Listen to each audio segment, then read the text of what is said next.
Hello दोस्तों। पिछले video में हमने बताया था कि संसद के 3 अंग होते हैं। एक राज्यसभा, दूसरा लोकसभा और तीसरा राष्ट्रपति। तो पिछले के 2 वीडियो में हमने राज्यसभा के बारे में और लोकसभा के बारे में देख लिया है। आज हम लोग चर्चा करेंगे राष्ट्रपति के बारे में। किसके बारे में? राष्ट्रपति के बारे में। ठीक है।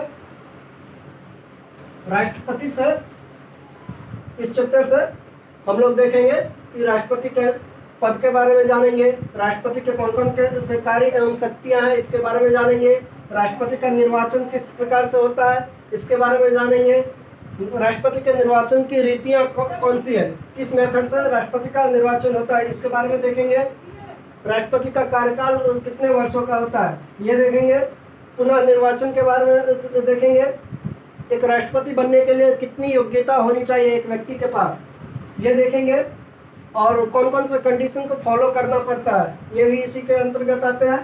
राष्ट्रपति को कौन शपथ दिलाता है और राष्ट्रपति को हटाने का क्या तरीका है। अगर कोई राष्ट्रपति संविधान का उल्लंघन करता हो तो उन्हें उनके पद से कैसे हटाया जाए, इन सब के बारे में चर्चा करेंगे।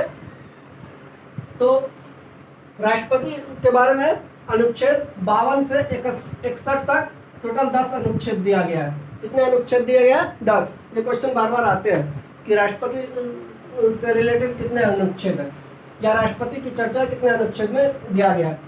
ठीक है। तो देखते हैं राष्ट्रपति के पद की चर्चा जो है वो अनुच्छेद 52 में दिया गया है। ठीक है। अनुच्छेद 52 में स्पष्ट रूप से कहा गया है कि भारत की कार्यपालिका का एक हेड होगा जिसे हम राष्ट्रपति के रूप में जानेंगे, राष्ट्रपति के नाम से जानेंगे। हम लोग जानते हैं कि हमारे देश में 2 तरह से सरकार का गठन किया जाता है, एक संघ और दूसरा राज्य। ठीक है। एक पहला संघ और दूसरा राज्य। संघ में आ जाते हैं राज्यसभा और लोकसभा, और राज्य में आ जाता है विधानसभा। ठीक है। अब आगे देखते हैं इनके पद की चर्चा कितना है। अनुच्छेद 52 में दिया गया है। ये देश का सबसे बड़ा पद होता है। इन्हें भारत का प्रथम नागरिक भी कहा जाता है। क्वेश्चन बराबर आते हैं हर एक जी के रिलेटेड एग्जाम में कि भारत का प्रथम नागरिक किसे कहा जाता है। तो किसे कहा जाता है? राष्ट्रपति को, प्रेसिडेंट को। ये भारत के प्रथम नागरिक कहे जाते हैं। ठीक है। चलते हैं अगले पॉइंट पे, कार्य एवं शक्तियां। जैसे कि हम जानते हैं कि ये राष्ट्रपति का पद जो है बहुत ऊंचा पद है, तो इनके कार्य और शक्तियां भी बहुत सारी होंगी। तो इसकी चर्चा हम अगले वीडियो में करेंगे। ठीक है। इनकी बहुत सारी कार्य एवं शक्तियां हैं, तो एक वीडियो में इनकी चर्चा नहीं कर सकते। चलते इसकी चर्चा कहाँ की गई? अनुच्छेद 53 में। राष्ट्रपति के कार्य एवं शक्तियों की चर्चा कहाँ है? अनुच्छेद 53 में। ठीक है। अब अगला पॉइंट देखते हैं, निर्वाचन। क्या? निर्वाचन, कि राष्ट्रपति का निर्वाचन कैसे होता है। ठीक है। तो राष्ट्रपति के निर्वाचन में कौन कौन से लोग भाग ले सकते हैं। तो राष्ट्रपति के निर्वाचन में जो लोग भाग लेते हैं उसे कहते हैं निर्वाचक मंडल। ठीक है। क्या कहता है? निर्वाचक मंडल। अब निर्वाचक मंडल में कौन कौन से लोग आएंगे ये देखते हैं। तो राज्यसभा के सदस्य, दूसरा लोकसभा के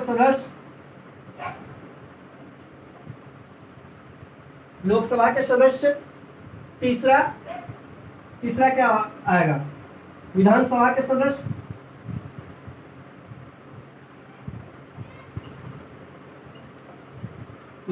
सदस्य, और चौथा दिल्ली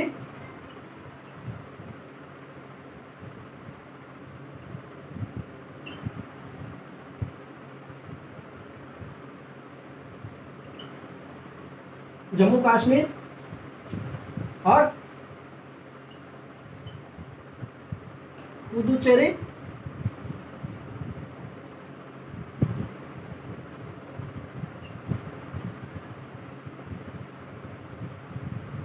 कौन कौन आएंगे?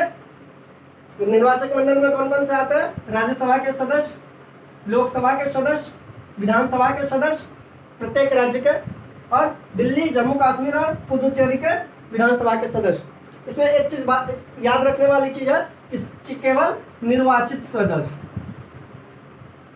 केवल निर्वाचित सदस्य। इसमें जैसे कि राष्ट्रपति के द्वारा राज्यसभा में सदस्य मनोनीत किए जाते हैं, लोकसभा में मनोनीत किए जाते हैं 12 सदस्य और 2 सदस्य, तो ये लोग भाग नहीं लेंगे। ठीक है, राष्ट्रपति के निर्वाचन में कौन कौन से लोग भाग लेंगे? तो राज्यसभा के निर्वाचित सदस्य, लोकसभा के निर्वाचित सदस्य, विधानसभा के निर्वाचित सदस्य, दिल्ली, जम्मू कश्मीर और पुदुचेरी की विधानसभा के निर्वाचित सदस्य। मैं इसको अलग से क्यों लिया, अब ये बात आती है। चलिए, ये तीनों जो है, ये तीनों केंद्र शासित प्रदेश है। ठीक है, केंद्र शासित प्रदेश है और यहाँ विधानसभा भी है। अब कुछ लोग जानते होंगे, कुछ लोग नहीं भी जानते होंगे कि केंद्र शासित होता क्या है।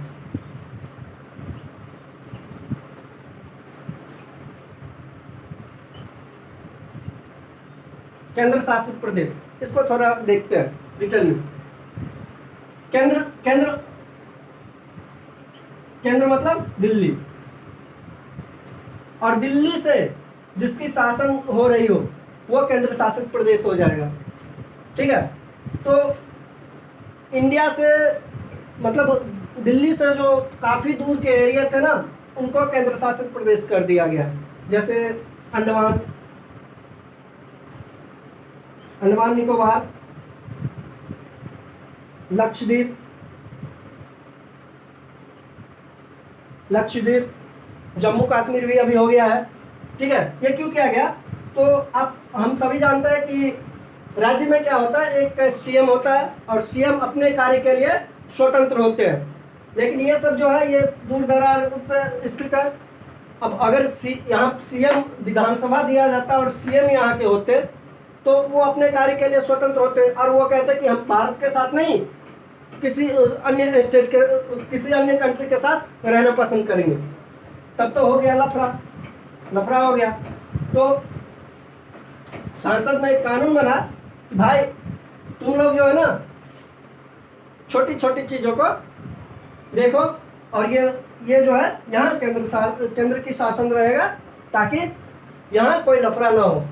ठीक है, और उसी में 3 ऐसे लोग संघ राज्य क्षेत्र बना, जैसे दिल्ली, पुदुचेरी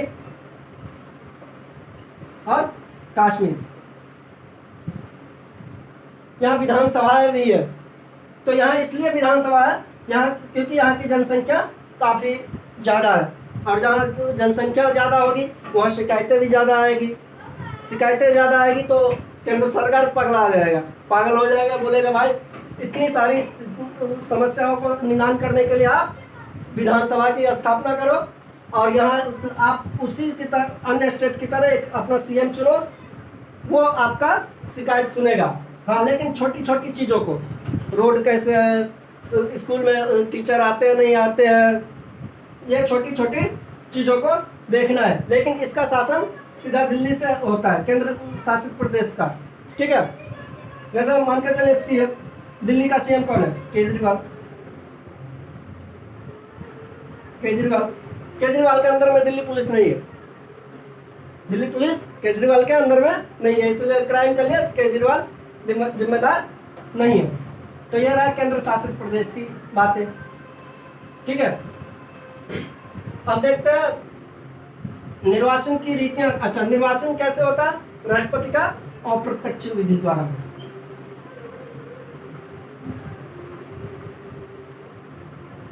अप्रत्यक्ष विधि द्वारा। अप्रत्यक्ष विधि क्या होता है? एक होता है प्रत्यक्ष विधि, एक होता है प्रत्यक्ष विधि और दूसरा अप्रत्यक्ष विधि। प्रत्यक्ष विधि में क्या होता है कि जनता खुद जाके वोटिंग करती है, और अप्रत्यक्ष विधि में क्या होता है जनता के प्रतिनिधि तो वोटिंग वो करते हैं। जैसे अप्रत्यक्ष विधि, राष्ट्रपति का चुनाव हम लोग स्वयं नहीं करते, हम लोगों का प्रतिनिधित्व जो एमएलए है, सांसद है, एमपी है, वो लोग करते हैं। ठीक है, तो अप्रत्यक्ष विधि द्वारा होता है। एक और क्वेश्चन आता है कि एकल संक्रमणीय पद्धति द्वारा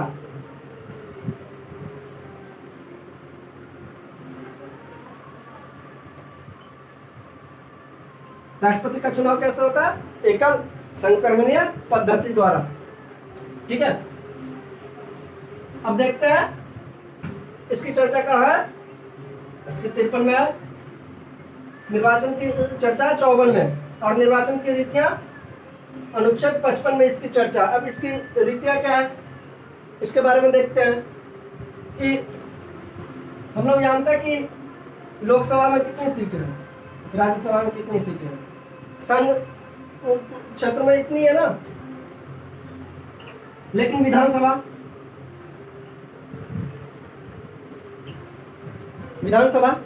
अब मान लोकसभा 533 सदस्य चुन के आते हैं, बाकी 12 सदस्य मनोनीत किए जाते हैं राष्ट्रपति द्वारा। राज्यसभा में 233 आते हैं इससे। ठीक है, और 2 सदस्य मनोनीत किए जाते हैं। अब देखो इसमें जो है विधानसभा सारे स्टेट में है, तो इसमें विधायकों की संख्या क्या होगी? काफ़ी ज़्यादा होगी।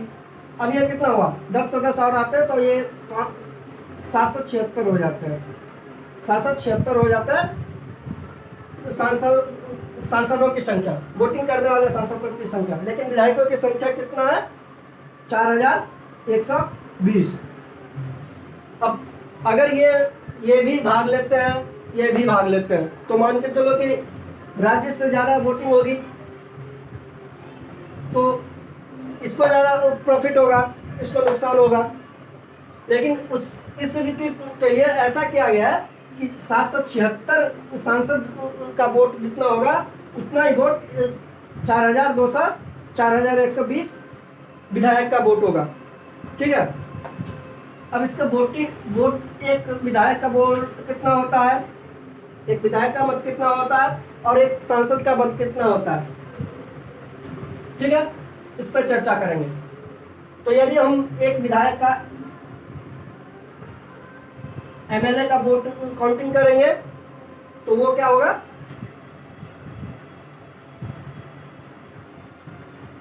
जिस स्टेट का विधायक हो उस स्टेट की जनसंख्या। ठीक है, जिस स्टेट का विधायक उस स्टेट की जनसंख्या बट्टे कुल विधायकों की संख्या या लोकसभा सीटों की संख्या, सॉरी विधानसभा सीटों की संख्या,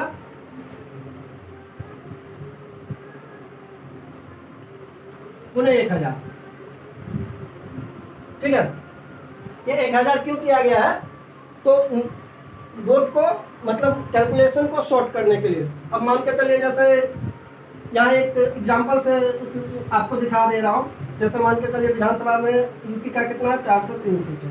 विधानसभा में यूपी में 403 सीट है। अगर यूपी के एक एमएलए का वोट की गणना करेंगे तो कैसे करेंगे? कुल जनसंख्या,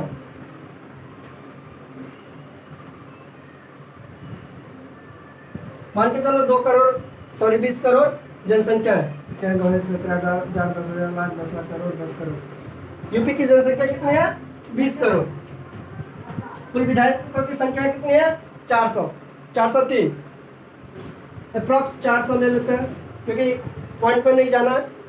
ठीक है, उन्हें 1000, 1 2 3 4 5 6 7 सॉरी 5। ठीक है, अब देखो 5 हो गया। अब ये 4 बचा, 4 पंचे 20। एक एमएलए का वोट कितना हुआ? 500।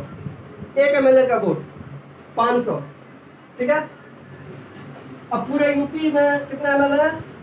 400 माना है ना, तो 400।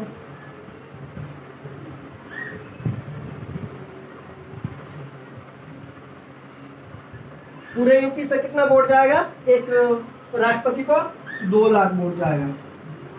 कितना जाएगा? 2 लाख वोट जाएगा। ठीक है, जैसे रामनाथ कोविंद जी को 8 लाख का वोट मिला था।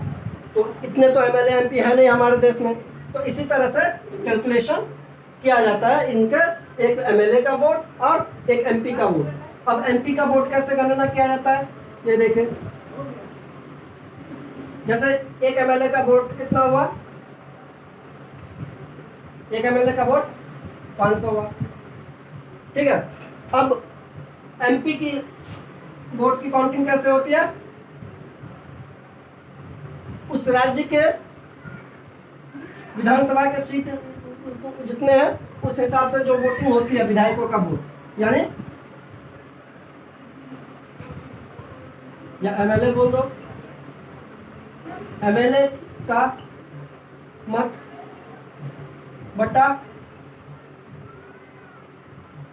क्या होता है, एक कुल टोटल एमएलए का वोट बट्टे सांसदों की संख्या।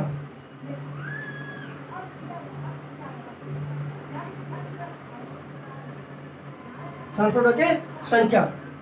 अब मान के चलो कि यूपी में एक एमपी का वोट मत कितना होगा, तो यूपी में 400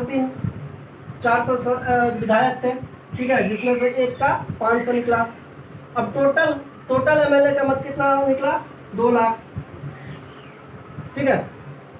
अब यूपी में टोटल सांसद कितने हैं, तो आपको पता होगा, बताया था, लोकसभा में 81 है, राज्यसभा में लोकसभा में 80 है, राज्यसभा में 31 है, ठीक है। तो 110 मान लेते हैं, इसमें 1000 से भाग नहीं दिया जाता है, ये इतना ही काफी है, हो गया। डिवाइड कर देंगे, वो एक एमएलए का वोट मिल जाएगा, ठीक है। इसी तरह कैलकुलेशन किया जाता है, एक एमएलए का वोट और एक एमपी का वोट, ठीक है। अब आगे देखते हैं इनकी कार्यकाल क्या है। एक राष्ट्रपति कितने दिन के लिए राष्ट्रपति पद पर रह सकते हैं, इनका कार्यकाल कितना है, ठीक है। तो इनका कार्यकाल 5 वर्ष का होता है, ठीक है। इनका कार्यकाल 5 वर्ष का होता है, राष्ट्रपति का कार्यकाल 5 वर्ष का होता है। लेकिन इसके बीच में भी अगर राष्ट्रपति स्वेच्छा से त्यागपत्र देना चाहते हो, तो उपराष्ट्रपति को त्यागपत्र दे सकते हैं, ठीक है। राष्ट्रपति अपना त्यागपत्र किसे देता है, उपराष्ट्रपति को। अगर उपराष्ट्रपति ना हो तो ऐसा भी हो सकता है ना कि मान के चलो कोई राष्ट्रपति त्यागपत्र देना चाहता है और उपराष्ट्रपति किसी काम से बाहर गया हो, तो सुप्रीम कोर्ट के जज को दे सकते हैं, ठीक है। नेक्स्ट है पुनर्निर्वाचन मतलब एक व्यक्ति भारत के राष्ट्रपति कितने बार बन सकते हैं, ठीक है। तो दूसरे देश की बातें करें तो यूएसए में 2 बार से ज्यादा नहीं बन सकते। यूएसए में एक व्यक्ति यूएसए का राष्ट्रपति 2 बार से ज्यादा नहीं बन सकते हैं। वही रशिया की बात करें, रूस की, तो इसमें लगातार 3 बार नहीं बन सकते थे, ठीक है। इसमें लगातार 3 बार नहीं बन सकते थे, लगातार 2 बार बन सकते थे। लेकिन वहाँ के राष्ट्रपति व्लादिमीर पुतिन ने ऐसे कानून पास किया कि अब लगातार 3 बार भी बन जाएंगे। पहले 4-4 साल के होते थे, अब 6 साल के होने लगे हैं, ठीक है।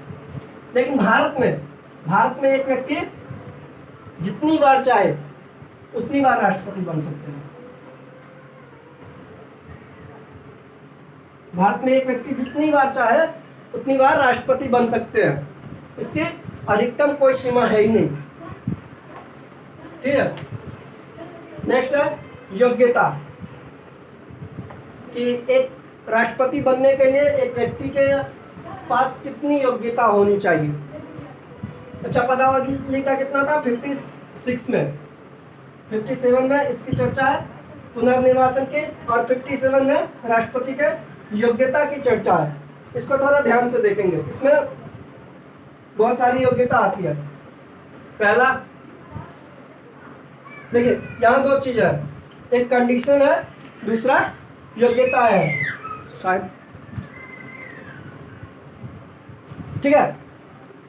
तो योग्यता और कंडीशन में दोनों में अंतर भी समझना जरूरी है। तो योग्यता कितनी होनी चाहिए, पहले योग्यता की बात करेंगे। एलिजिबिलिटी, भारत का नागरिक हो,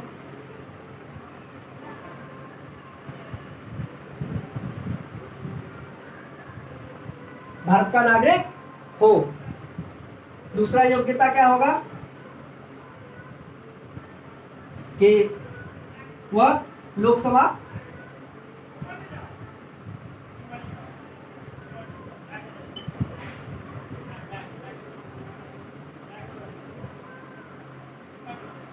लेने योग्य हो। बहुत सारी किताबों में दिया गया है कि लोकसभा में भाग लेने के योग्यता रखता हो। तीसरी, 35 वर्ष की आयु पूरा कर चुका हो। 35 वर्ष की आयु पूरा कर चुका हो। अब देखो, भारत का नागरिक हो, हम भी है, आप भी है, सब है, लोकसभा में भाग लेने योग्य हो। अब जब एक व्यक्ति लोकसभा में भाग लेने के लिए क्या योग्यता बताया था कि 25 वर्ष की आयु होनी चाहिए, भारत का नागरिक होना चाहिए, लाभ के पद पर ना हो, ठीक है, लाभ के पद पर ना हो। तो अगर लोग 35 वर्ष जब पूरा कर ही लिया तो 25 वर्ष तो पूरा करके ही 35 वर्ष में जाएंगे ना, तो इसकी कोई औचित्य नहीं बनती। खैर, दिया गया तो मैं भी बता दे रहा हूँ। चौथा है, लाभ के पद पर ना हो।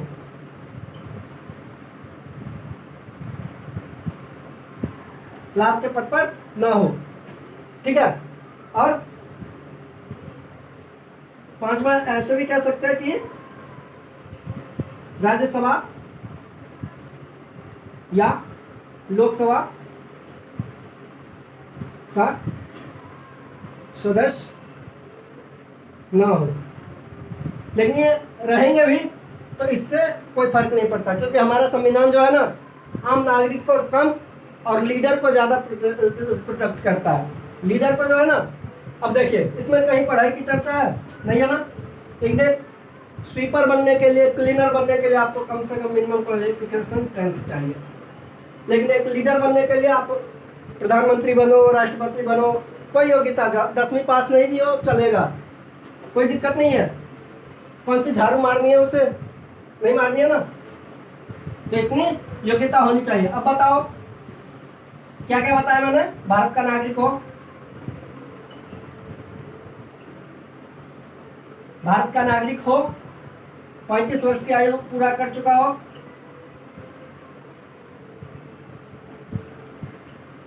पूरा कर चुका हो। तीसरा क्या बताया मैंने, लाभ के पद पर न हो, न हो। और चौथा, लोकसभा या राज्यसभा का सदस्य न हो।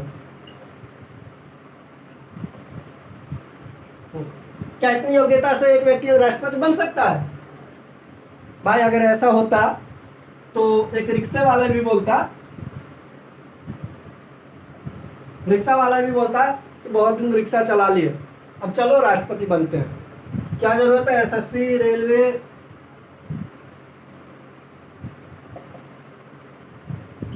या बैंक की तैयारी करने की? क्या जरूरत है एसएससी, रेलवे, बैंक की तैयारी करने की, इतने मेहनत करने की, हिस्ट्री, पॉलिटिकल सब पढ़ने की? राष्ट्रपति बन जाता ना। लेकिन ऐसा नहीं है, हम लोग नहीं बन सकते। अब इसके पीछे भी रीजन है। क्या रीजन है बतलाता हूं। ये चीजें तो 130 करोड़ जनसंख्या में से लगभग 50 करोड़ जनसंख्या इतनी चीज़ों को फॉलो कर रहा है कि 35 वर्ष की आयु पूरा कर चुका हो, भारत का नागरिक हो, लाभ के पद पर न हो। लाभ का पद क्या है? सरकारी नौकरी।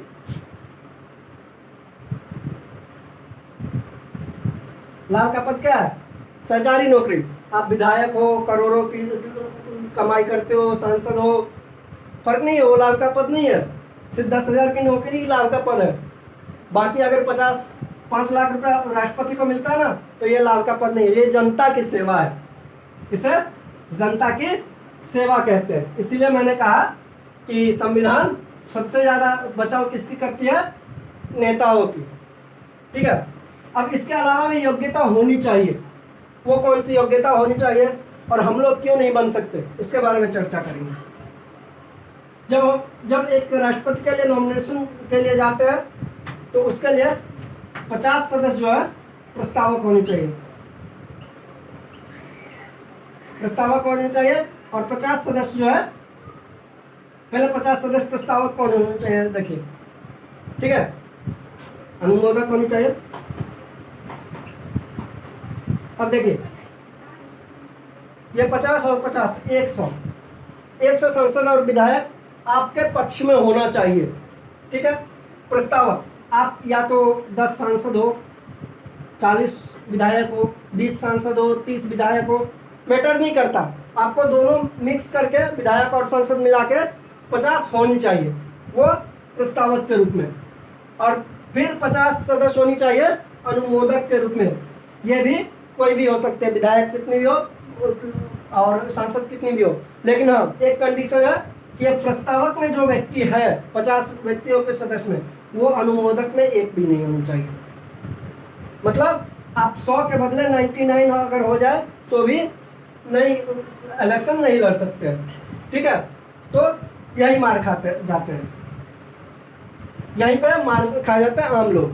राष्ट्रपति का सपना नहीं देख सकते, क्योंकि हम लोग तो 100 सांसद का नाम भी नहीं जानते रहते हैं, तो हमारा पक्ष कौन लेगा।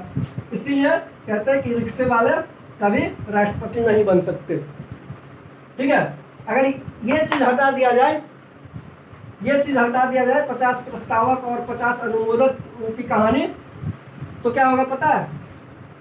जैसे अभी एसएससी में 7035 पोस्ट के लिए एग्जाम होने वाला है 13 अगस्त से, और उसमें लगभग 48 लाख स्टूडेंट हैं। ठीक है, वैसे एक राष्ट्रपति पद के लिए 1 करोड़ भी हो सकते हैं, क्यों नहीं होंगे। अगर मान के चलिए 10,000 की नौकरी के लिए, 20,000 की नौकरी के लिए 48 लाख बच्चे अप्लाई करते हैं, तो राष्ट्रपति बनने के लिए क्यों नहीं करेंगे। मैं भी चलता, आप जाते नहीं जाते आपके ऊपर डिपेंड करता, लेकिन मैं जाता।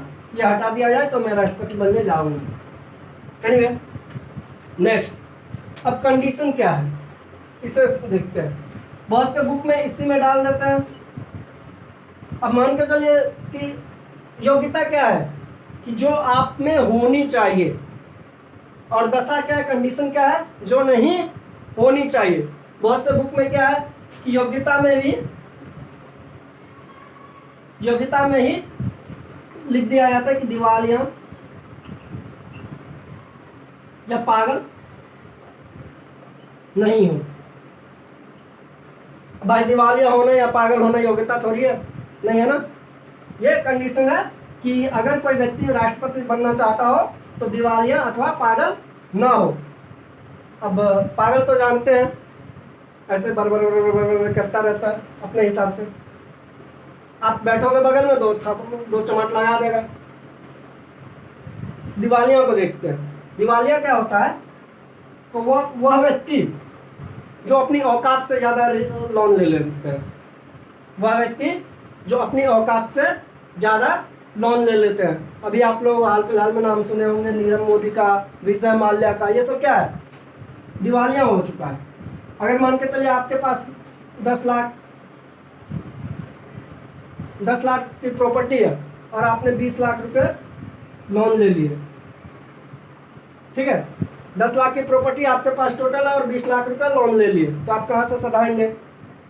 तो जब ये व्यक्ति आपको वसूल करने आएगा तो आप क्या बोलेंगे, भैया या तो मेरा 10 लाख रुपए लेके बाकी के 10 लाख माफ़ कर दो, या मेरा गला दबा दो, मार दो, बाकी और कुछ कर नहीं सकते हो, कहाँ से दूंगा मैं। तो ऐसे व्यक्ति को दिवालिया कहते हैं। कहा जाए तो औकात से ज़्यादा लोन ले लेना। ठीक है, दिवालिया अथवा पागल ना हो। अब एक चीज़ देखते हैं कि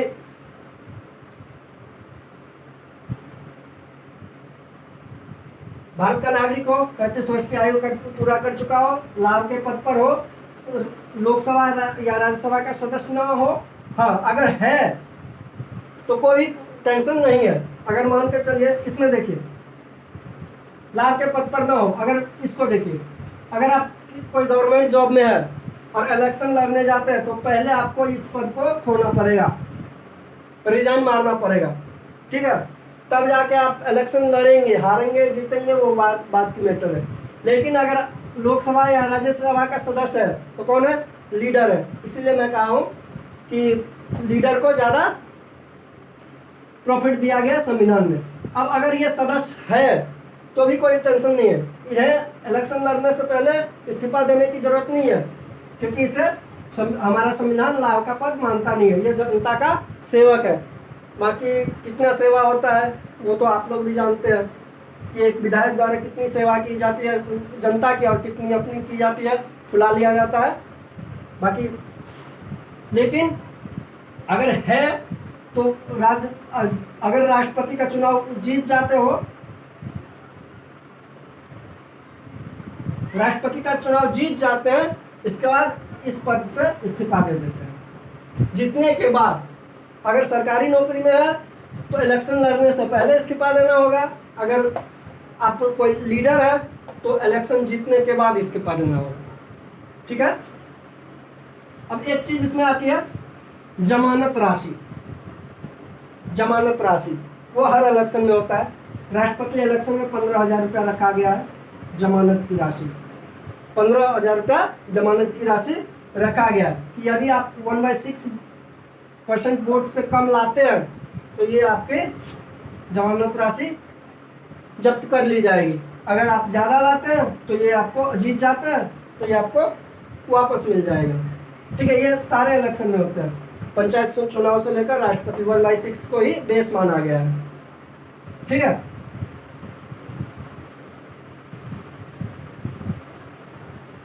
तो हम लोग योग्यता और कंडीशन देख लिए क्या होती है। अब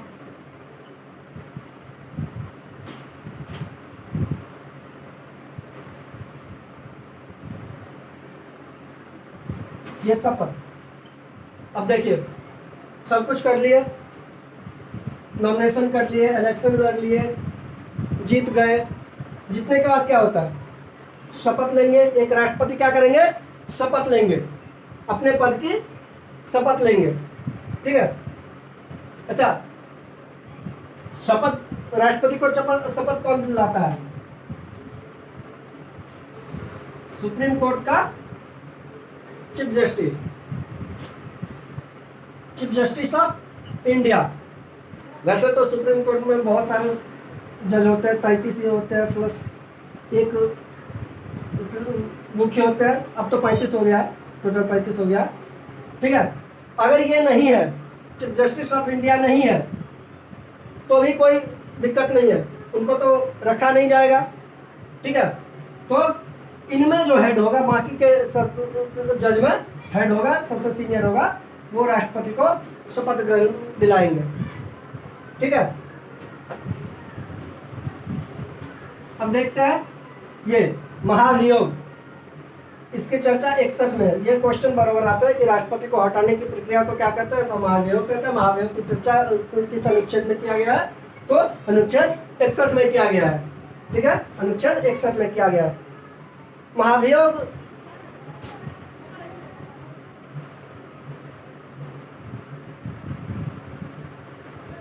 महाभियोग को टूटी फूटी भाषा में अगर समझना चाहते तो एक ही बात समझिए कि राष्ट्रपति को लतियाना, इससे ज्यादा कुछ नहीं, राष्ट्रपति को लतियाना। ये महाभियोग क्या होता है? तो अगर राष्ट्रपति संविधान के अनुकूल काम नहीं करके संविधान का उल्लंघन करते हैं, ठीक है, अगर संविधान का उल्लंघन करते हैं तो लोकसभा में या राज्यसभा में कहीं भी महाभियोग का बिल लाया जा सकता है। अगर लोकसभा में लाया तो लोकसभा इसे पास करके राज्यसभा में देंगे और राज्यसभा इसे पास करेंगे। तब लेकिन 14 दिन पहले राष्ट्रपति को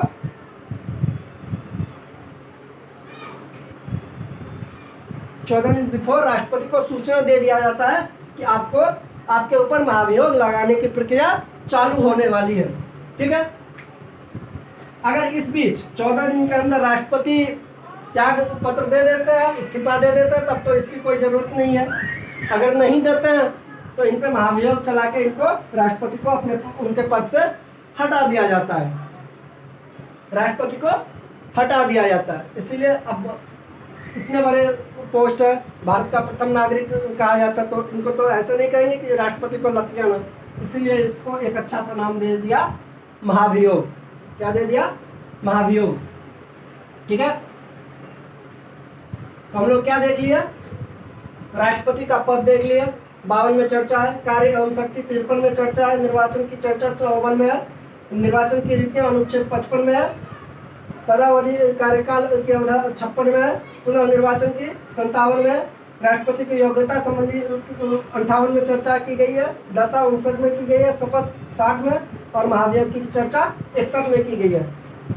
आपको यहाँ से 3 से 4 क्वेश्चन आ जाते हैं, ठीक है, विभिन्न एग्जामों में। वैसे टोटल कितना है? 10 अनुच्छेद है राष्ट्रपति से रिलेटेड, ठीक है, टोटल 10 अनुच्छेद है।